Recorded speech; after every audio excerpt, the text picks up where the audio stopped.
Goeiedag vriende, familie en kinders van die Here. Dit is wonderlik om saam met elkeen van julle vandag te kan skakel. Ons is dankbaar dat die Here ons weer bymekaar bring so rondom sy woord.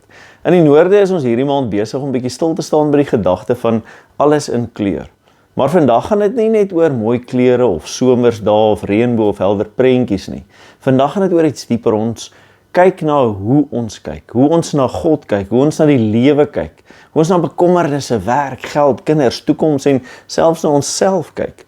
Want soms is die wêreld vol kleur rondom ons, maar ons sien dit nie meer nie. Soms skyn die son, maar binne in ons voel alles grys. Soms is daar genoeg redes om dankbaar te wees, maar bekommernis sit 'n mis voor ons oë. En dan kom Matteus 6 en hy sê vir ons, kom kyk weer, kom kyk anders, kyk deur die vensters van geloof. So voor ons begin, kom ons buig die oë en kom ons bid saam. Here ons God, dankie dat U ons vandag roep om stil te word voor U.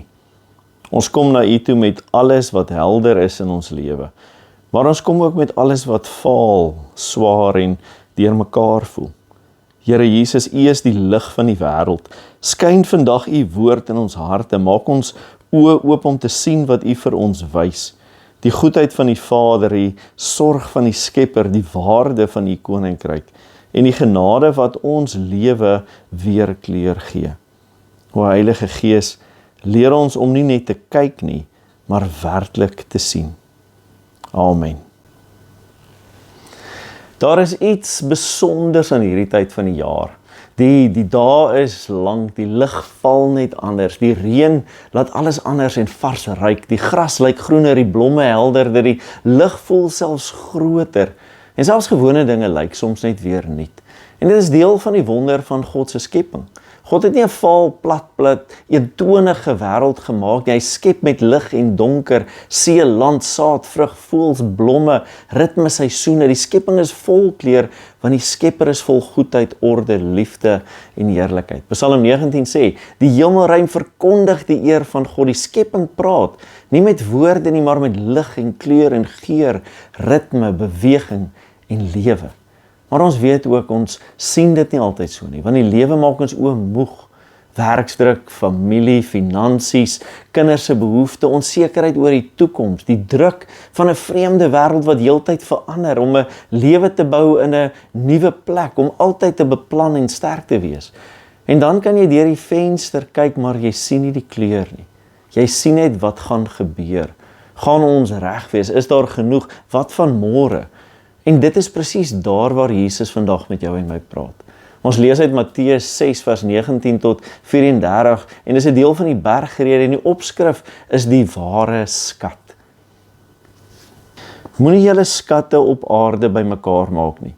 Daar waar mot en roes verniel en waar diewe inbreek en steel, maar maak vir julle skatte in die hemel bymekaar, daar waar mot en roes nie verniel nie en waar diewe nie inbreek en steel nie. Want waar jou skat is, daar sal jou hart ook wees. Die oog is die lamp van die liggaam. As jou oog suiwer is, sal jou hele liggaam verlig wees. Maar as jou oog broos is, sal jou hele liggaam donker wees. As die lig in jou donker is, hoe groot is die duisternis nie?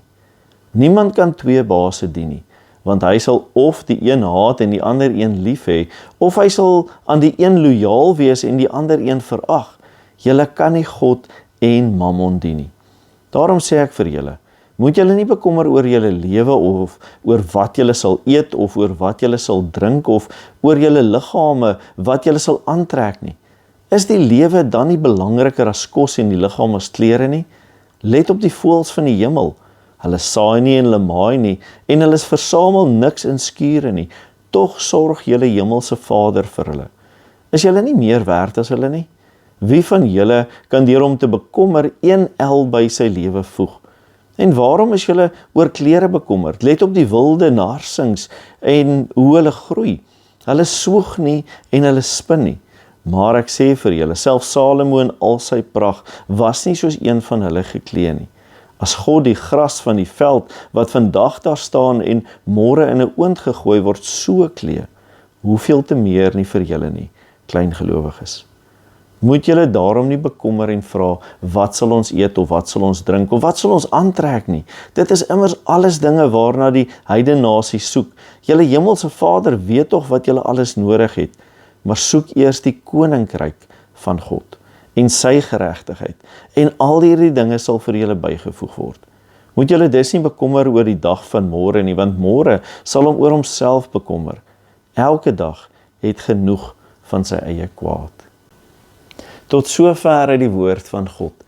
Vriende, kom ons wees eerlik, Matteus 6 is een van daardie gedeeltes wat mense tegelyk aantrek en effens irriteer.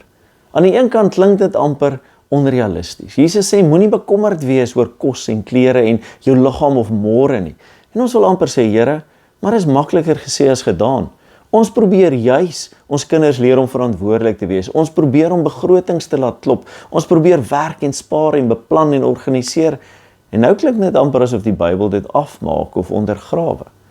Maar aan die ander kant is daar iets onweerstaanbaar mooi in hierdie woorde. Want diep binne in ons is ons moeg vir geskarrel. Moeg daarvan dat alles oor prestasie en geld en sekuriteit en môre gaan. Ons verlang na 'n lewe waar mens weer kan asemhaal, waar ons nie beheer hoe voor te gee nie, waar ons soos kinders by die Vader kan rus. En luister mooi, Jesus sê nie in hierdie gedeelte moenie werk nie, moenie beplan nie, moenie vir jou mense sorg nie. Jesus praat met sy disippels oor lewensangs, daardie bekommernis wat jou hart vasgryp en jou hele lewe en uitkyk beheer.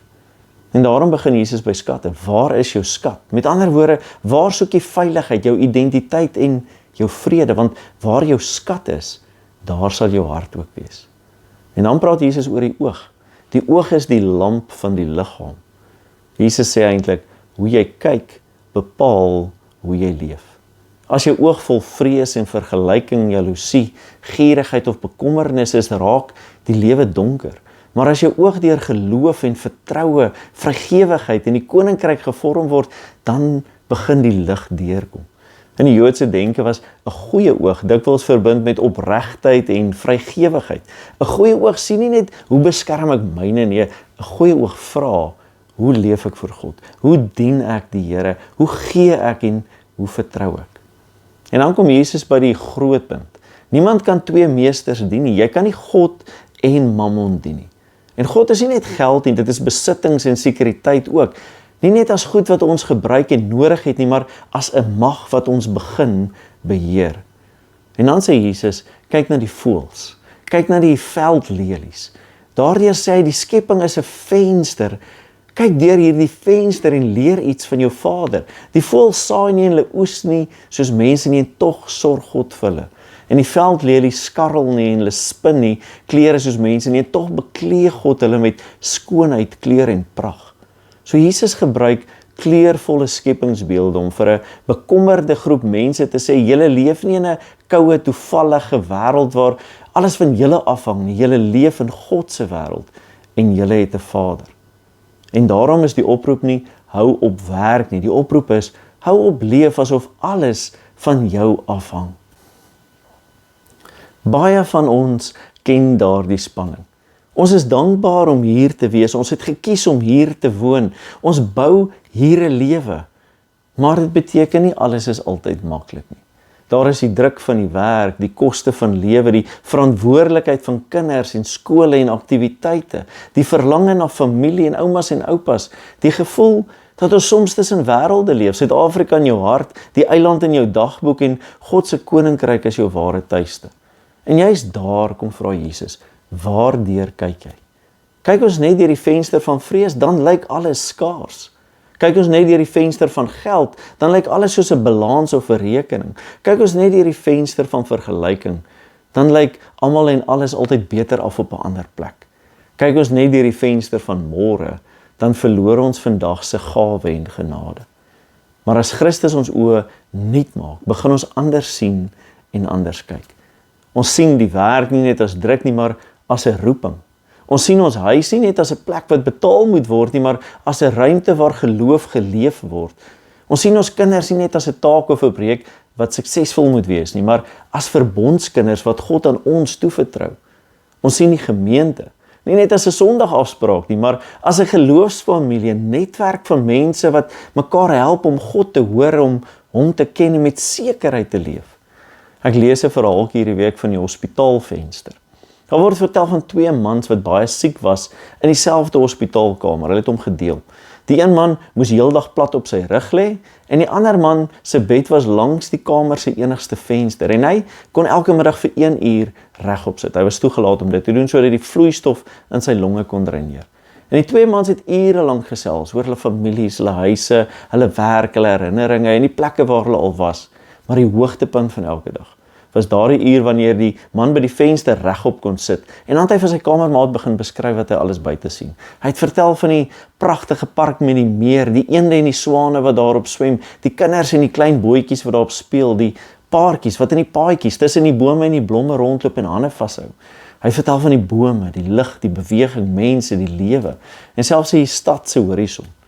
En die man aan die ander kant van die kamer het elke dag gelê en luister en hy kon dit self nie sien nie, maar in sy verbeelding het sy wêreld groter geword. Vir daardie 1 uur per dag het die kamer nie net so klein gevoel en grys gevoel nie, maar sy binneste het gehoop en het 'n vooruitsig gehad.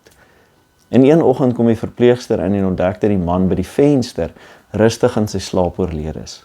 En nadat sy liggaam weggeneem is, het die ander man baie mooi subtiel gevra of hy sy bed geskuif kan word na die venster toe, en die verpleegster het dit gereël. En toe hy daar lê en alleen is, want hy mag nie regop sit nie, het hy met moeite homself opgelig op sy elmboog. En vir die eerste keer kon hy self by die venster uitkyk. Maar buite die venster was net 'n leë baksteenmuur. Verward vra hy toe vir die verpleegster hoekom sy kamermaat dan elke dag wonderlike dinge so beskryf het. En die verpleegster het stil geantwoord: maar jou kamermaat was blind. Hy kon nie eers die kaal muur sien nie. En toe voeg sy by: miskien wou hy jou aanmoedig en net moed gee. En miskien is dit iets van geloof vir jou en my doen. Geloof beteken nie dat daar nooit baksteenmure is nie. Geloof ontken nie die muur nie. Maar geloof leer ons om nie net deur teen die muur vas te kyk nie, maar in Christus leer ons om hoop te sien, selfs wanneer die uitsig voor ons beperk voel. Waar bekommernis alles grys maak, bring God se genade weer kleur in jou en my lewe en hoe ons na dinge kyk. Die vraag is sekerlik vir jou en my, hoe leef ons dit prakties uit? En eerstens dink ek is kyk stadiger. Ons jaag in die lewe so vinnig dat ons net probleme sien. En hierdie week stop doelbewus. Kyk na iets eenvoudig, 'n boom, 'n kind se lag, 'n bord kos, 'n boodskap van iemand en sê: Here, leer my om u hand raak te sien. Tweedens, gee jou bekommernisse naam en bring dit na die Vader toe. Moenie net sê ek is bekommerd of gestres nie. Sê: Here, ek is bekommerd oor my werk, my kind, oor finansies, my ouers, die toekoms. Jesus sê nie jou bekommernisse is simpel of nietig nie. Hy sê jou Vader weet. Derdens, soek eers die koninkryk in die gewone. Nie eendag wanneer alles rustig is nie, vandag, by die huis, by die werk, in jou huwelik, in jou WhatsApp boodskap, in jou geld, in jou tyd en hoe jy met mense praat. En laastens, leef vrygewig. 'n Goeie oog is 'n vrygewige oog, ten opsigte van tyd, betrokkenheid en fisiese voorsiening. Bekommernis laat ons vasklou en genade maak ons hande oop. Dit beteken nie ons is onverantwoordelik nie, dit beteken ons leef as mense wat glo. God is my Vader en nie Mammon nie. Miskien kan ons by Dr. Sebastian se vorige preek oor Noag se reënboog vandag aansluit. Die reënboog is dikwels die helderste teen die donkerste wolke.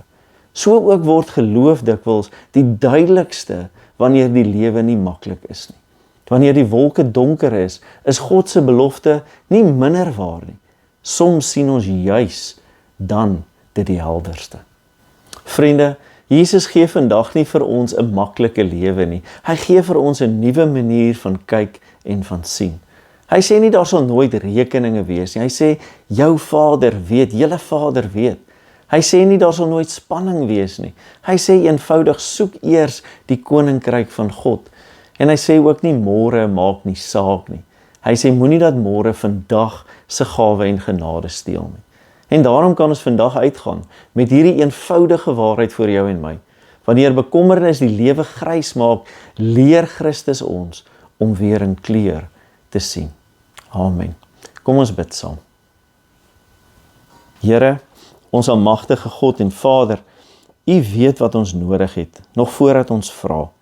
U sien die bekommernisse wat ons hart opnoem, en ook die wat ons stil in ons harte dra. Vergewe ons wanneer ons leef asof alles van ons afhang. Vergewe ons wanneer geld, vrees, beheer of môre ons baas word. Maak ons oë weer helder. Geef vir ons 'n goeie oog, 'n oog van geloof, van vertroue, 'n oog van vrygewigheid en liefde. Here Jesus, U is die lig van die wêreld. Laat U lig deur ons gewone lewe skyn. Laat ons huise plekke van vrede wees. Laat ons werk 'n plek van roeping wees en laat ons gemeente 'n geloofsfamilie wees waar mense weer leer sien dat U, Here, goed is. En wanneer die wolke donker is, Here, herinner ons aan U trou. Soos Psalm 19 ons leer, die hemelruim verkondig U eer en die werk van U hande maak U bekend. Ons bid dit nie omdat ons dit verdien nie, maar alleen in Jesus Christus, ons Here, ons Redder en ons Verlosser se naam alleen. Amen. Mag die Here jou seën en jou bewaar. Mag die Here sy aangesig oor jou laat skyn en jou genadig wees en mag die Here sy aangesig na jou toe draai en vir jou vrede gee. Amen. Baie dankie dat jy vandag saam met my ingeskakel het en saam geluister het, saam gebid het en saam deel was van hierdie boodskap. Ons wil jou graag aanmoedig, wees deel van SA Gemeente, nie net as 'n toeskouer of 'n kyker nie, maar as familie. Kom sluit by ons aan in Thydenboys of Solihull, Londen, Maidstone of Guildford en kom wees deel van ons visie om die nommer 1 netwerk vir jou lewe te wees. 'n Plek waar jy aan God en aan ander mense verbind word, waar jy God kan hoor praat en werklik kan leer ken en met sekerheid en geloof kan kom leef. En dan ook, dankie vir elkeen wat die bediening ondersteun. Ons bydraes is nie net administrasie nie, dis deel van ons antwoord op God se roeping. Paulus skryf in 2 Korintiërs 9:7, dat elkeen moet gee en bydra soos hy hom in sy hart voorgenem is, nie met teensin of dwang nie, want God hou van 'n blymoedige gewer. Al die inligting om 'n bydrae te maak volg net hierna. Mag die Here jou seën hierdie week, gaan kyk weer, gaan leef weer en sien die lewe in die lig en die kleur van Christus Jesus. Tot volgende keer, totsiens.